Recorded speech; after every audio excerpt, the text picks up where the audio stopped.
मैं आत्महत्या कर लूंगा, मैं भूख हड़ताल पे बैठ जाऊंगा, मैं आत्महत्या कर लूंगा। और राकेश डकैत जी, अभी तक आत्महत्या किया क्यों नहीं फिर? क्योंकि आप आत्महत्या करने वालों में से नहीं, आप हत्या करने वालों में से हो। नमस्ते हिंदुस्तान, कैसे हैं आप लोग? तो आप सभी ने कल रात का एपिसोड जो अभी तक सस्पेंस और बहुत ज्यादा अभी थोड़े टाइम 26 जनवरी को हमें देखने को मिला, जो ड्रामा चल रहा था इतने टाइम से, जिसमें कि सस्पेंस भी था, अभी 26 जनवरी को एक्शन भी आया और बहुत चीजें एक तरफा चल रही थी। लेकिन कल बहुत ही इमोशनल हो गया। एक तरफ तो मतलब ये ड्रामा इतना ज्यादा इमोशनल हो गया कि हमारे राकेश डकैत जी अपने आप को मारने को तैयार हो गए, अपने आप में आत्महत्या करने को तैयार हो गए। लेकिन ये अलग बात है कि 12 घंटे से ऊपर हो गया, अभी तक उनको एक खरोच भी नहीं आई। दोस्तों, ये मैसेज मेरा सबसे पहले किसानों के लिए है, जो हमारे भारत के अन्नदाता हैं। आप लोगों ने आज भारत के कई ऐसे लोग होंगे जिनके मुंह से ये कहते हुए सुना होगा कि अगर तिरंगा का अपमान करने वाला किसान ही सही तो वो भी हमारे लिए देशद्रोह है और देशद्रोही है। ये सुनकर कैसा लग रहा है? हमारे भारत देश के अन्नदाताओं, हमारे भारत के किसानों कहते हैं गेहूं के साथ घुन भी पिसता है। कुछ ऐसा ही हुआ है हमारे भारत के किसानों के साथ, कुछ ऐसा ही हुआ है हमारे अन्नदाताओं के साथ। जी हाँ, आज आपने देखा किस तरीके से कल रात को अलग अलग बॉर्डर अलग अलग तरीके से अलग अलग टेंट में खाली करवाए गए। उन तथाकथित किसानों को वहां से पकड़े गए, भगाए गए। जो किसान थे, जो वास्तव में कुछ किसान वहां बैठे थे, वो चुपचाप वहां से लौट गए। लेकिन खाली टेंट पड़ी थी, खाली तकिया रजाई पड़ी हुई थी, लेकिन वहां रह गई थी तो सिर्फ और सिर्फ भ्रष्ट और गंदी राजनीति, जो हमारे किसानों को समझ में नहीं आ रहा था।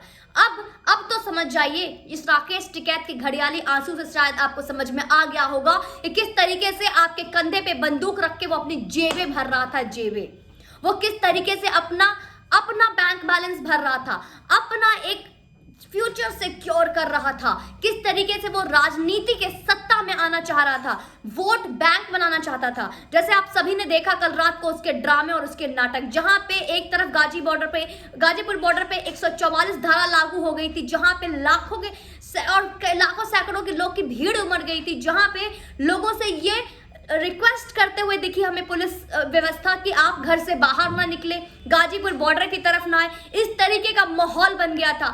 कई बॉर्डर्स खाली हो गए, कई जगह अपने जगह पे खाली हो गए, कई किसान नेता अपने घर को लौट गए, कई किसान ने पंचायत, यहाँ तक कि नरेश टिकैत जो राकेश डकैत का भाई है, वो भी हमें ये कहते हुए दिखे कि नई पंचायत में ऑलरेडी बैठक हो चुकी है कि यह आंदोलन यहीं पे स्थगित की जा रही है और अब सब कोई अपने घर को लौट चुके हैं। हमें तिरंगा का अपमान करने वाले को हम माफ नहीं करते हैं। लेकिन वहीं पे आपने देखा होगा किस तरीके से राकेश डकैत डटा रहा, क्योंकि वही एक ऐसा इकलौता नेता है हमारा जो किसानों के बारे में सोचता है। बाकी हम सब तो निर्दयी और निर्मम है, और नरेंद्र मोदी तो वैसे भी निष्ठुर है, किसानों के बारे में सोचते नहीं, इसलिए आज तक हमारे रॉबर्ट वाड्रा आजाद घूम रहे हैं, नहीं तो शायद जेल में पीसिंग कर रहे होते। ठीक कहा ना हमने? राकेश डकैत, तुमने हमारे तिरंगा का अपमान किया, तुमने हमारे देश के गणतंत्र का अपमान किया, गणतंत्र दिवस का अपमान किया। दोस्तों, आप सबके लिए एक छोटा सा उदाहरण, अगर आपको लगता होगा, उन किसानों को अगर लगता होगा कि कुछ भी नहीं होगा, तो बता दूं आप लोगों को, लठ बजने वाली है लठ। एक एक की पहचान करके सबको लठ पड़ेगी, देख लीजिए। और मैं कोई धमकी या चेतावनी नहीं दे रही हूं, आपका एक छोटा सा उदाहरण देख लीजिए।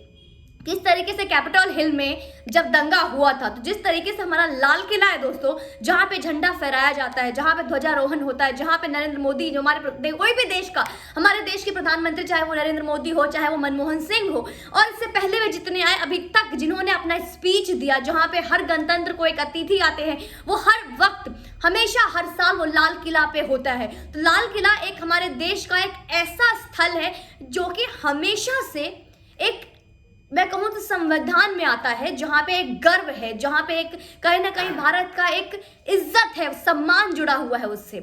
उसी तरीके से कैपिटल हिल में जहाँ पे नेशनल फ्लैग होस्टिंग होती है, वो है कैपिटल हिल अमेरिका का, जहाँ पे एक तरीके से ये देखा गया कि जो एक्स प्रेसिडेंट था ट्रम्प, जिन्होंने कहीं ना कहीं बागीपना दिखाई, जहाँ पे उनके फेवर में लोगों ने इस तरीके के दंगे किए। आज देख लीजिए, हर सोशल मीडिया से पूरी तरीके से उन्हें बॉयकॉट किया गया, उन्हें बैन किया गया और उन्हें क्या पनिशमेंट मिली। तो जहां एक प्रेसिडेंट के साथ ऐसा हो रहा है, क्या आप सोच सकते हो कि यहाँ पे आम लोग जो खालिस्तानी के रूप में हैं, जो आतंकी के रूप में हैं, जो इस तरीके से दहशत फैला रहे हैं, उनका क्या होगा। तलवारबाजी करते हुए जो दिख रहे हैं उनका क्या होगा। जो हाथ में भाला और चाकू लेके घूम रहे हैं उनका क्या होगा। जिन्होंने वर्दी के मतलब वर्दी पहन रखी है पुलिस वालों ने, उसके ऊपर जो अटैक किया उनका क्या होगा। सारे किसान नेता दोस्तों लौट चुके हैं अपने घर को, पर ये राकेश टिकैत अकेले घरियाली आंसू बहा रहा है। इसका कारण आपको पता है, क्योंकि भाई साहब को पता है कि कोई हरियाणा का है, कोई पंजाब का, तो कोई दिल्ली और एनसीआर का है और कोई राजस्थान का, लेकिन मैं तो भाई साहब उत्तर प्रदेश का हूं। और उत्तर प्रदेश में तो गाड़ी पलट दी जाती है। उत्तर प्रदेश में तो आदित्यनाथ योगी बैठे हैं, जहां पे उनको पता है कि मेरे 3-3 4-4 महल है, प्रॉपर्टी है, कहीं ऐसा ना हो जाए कि मेरे जाने से पहले मेरे घर को नीलाम कर दिया जाए। मेरे बंगले और मेरे महल है, फिर भी मैं गरीब किसान बना हुआ हूं और मैं कहीं पहुंचूं और उससे पहले मेरी प्रॉपर्टी नीलाम हो जाए और मैं कहीं दिखाई न दूं। इस बात का खौफ तो नहीं राकेश टिकैत जी कि आप उत्तर प्रदेश के नागरिक हैं और उत्तर प्रदेश का मुख्यमंत्री आदित्यनाथ योगी है, जिसको कि ईंट का जवाब पत्थर से देने आता है, ना ही जो बिकाऊ है, ना ही वो किसी तरीके के समझौते में और आपकी चुपड़ी चुपड़ी बातों में आने वाला मुख्यमंत्री है। क्योंकि बात करूंगी इस तरीके के समझौते और चुपड़ी चुपड़ी हरकतों की, तो याद आता है हमारे केजरीवाल जी, जो हमारे माननीय मुख्यमंत्री हैं दिल्ली के, जो सुबह होते ही अपने मनीष सिसोदिया को भेज देते हैं बिजली और पानी को लेकर कि अगर कोई कटौती सरकार की तरफ से हुई है तो कोई बात नहीं, हम किसानों के साथ है, ये आंदोलन जारी रहेगा, ये पानी और बिजली की कटौती जो भी है ये सब हम संभाल लेंगे, तुम आगे बढ़े रहो। क्योंकि वो वक्त तो और था ना जब सिर्फ और सिर्फ अनशन पे बैठ जाने से हमारे अरविंद केजरीवाल जी मुख्यमंत्री बन गए। तब यही चर्या, यही चीजें अपना रहे हमारे राकेश टिकैत जी को, इस तरीके के हड़ताल और अनशन पे बैठने से मैं मुख्यमंत्री बन जाऊंगा। और दूसरा, इतना ही नहीं, इनको पता है केजरीवाल जी को कि अब मैं तो नहीं बैठ सकता अनशन पे, क्योंकि मेरा वो अनशन पे बैठने वाला वक्त नहीं है, क्योंकि मैं सामने से एक मुखौटा पहनकर ही इस तरीके से वार कर सकता हूँ, कंधे पे बंदूक रख के। मतलब दोस्तों आपने देखा होगा एक शकुनी जो पूरी महाभारत को रखा देता है, पर ये पहला ऐसा आंदोलन है जिसमें हम नहीं कह सकते कि इस महाभारत के शकुनी मामा कौन है। हमारे राहुल गांधी जी या बैठे हुए टीएमसी वहां पे या ममता बनर्जी वहां पे कहती हैं कि अरे ये तो बहुत बड़ा लोकतंत्र की हत्या है रे बाबा, ये डेमोक्रेसी की हत्या है रे बाबा, इस तरीके की बातें करते हुए सुनाई देती हैं। वहीं पे हमारे राहुल गांधी जी भी एक ट्वीट कर देते हैं कि वो किसानों के साथ है। इसके अलावा ये हमारे केजरीवाल जी सुबह बिजली और पानी की व्यवस्था लेकर पहुंच जाते हैं बॉर्डर पे।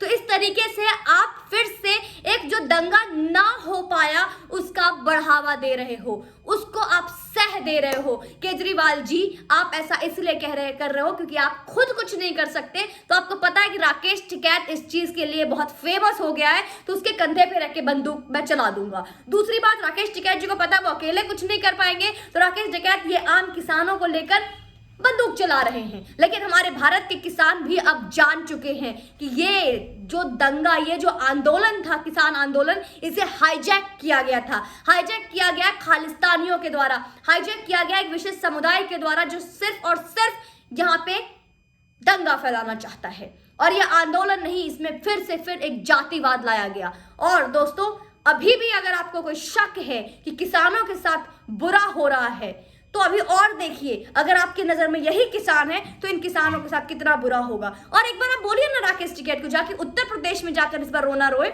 उत्तर प्रदेश में जाके एक बार रोले मुख्यमंत्री से के सामने कि मुझे बहुत दुख है कि नेताओं के साथ ऐसा हो रहा है, मुझे बहुत दुख है कि यार हमारे किसानों के साथ ऐसा हो रहा है। जाकर वहां करे ड्रामा। और अभी ये कहते हैं, और इतना ही नहीं, राकेश टिकैत का एक और ट्वीट सामने आया कि प्रशासन ने गोली क्यों नहीं चलाई।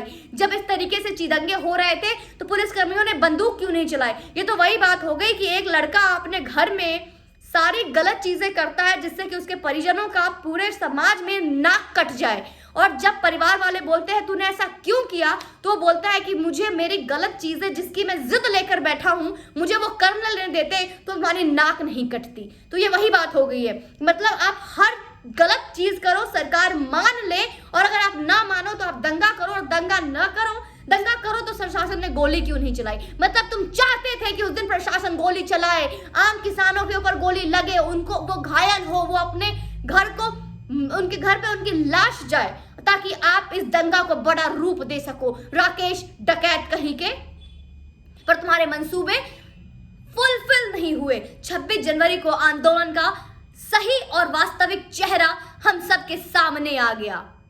तो दोस्तों इस पर आपका क्या कहना है कमेंट सेक्शन में जरूर बताइएगा। जय हिंद, वंदे मातरम।